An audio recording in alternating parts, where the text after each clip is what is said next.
പള്ളിയുടെ ഓരോ വാതിലിലും മലക്കുകൾ ഉണ്ടാവുമെന്നാണ്.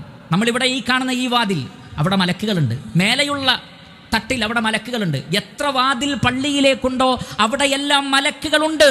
അള്ളാഹുവിൻ്റെ റസൂല് പറഞ്ഞു തരികയാണ്, നമുക്ക് കാണാൻ കഴിയില്ലെങ്കിലും മലക്കുകളുണ്ട്. എന്താണ് അവർ ചെയ്യുന്നത്? യക്തുബൂനൽ അവ്വല ഫല്ലവ്വൽ. പള്ളിയിലേക്ക് ആദ്യം വരുന്നവരെ അവർ പേരെഴുതി വെക്കും. കാരണം ഓരോരുത്തർക്കും വേറെ വേറെയാണ് ഗിഫ്റ്റ്. ആദ്യം വരുന്നവർക്ക് വേറെയാണ്, പിന്നെ വരുന്നവർക്ക് വേറെയാണ്. അതുകൊണ്ട് മലക്കുകൾ ആദ്യം വരുന്നവരെ അവർ ലിസ്റ്റ് ചെയ്യും.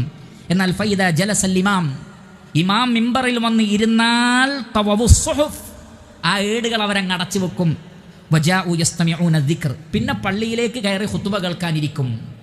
എഴുതുകയില്ല. ഖുതുബ തുടങ്ങിക്കഴിഞ്ഞ് വരുന്ന ആളുകൾ ആ ലിസ്റ്റിൽ ഉണ്ടാവുകയില്ല എന്നർത്ഥം.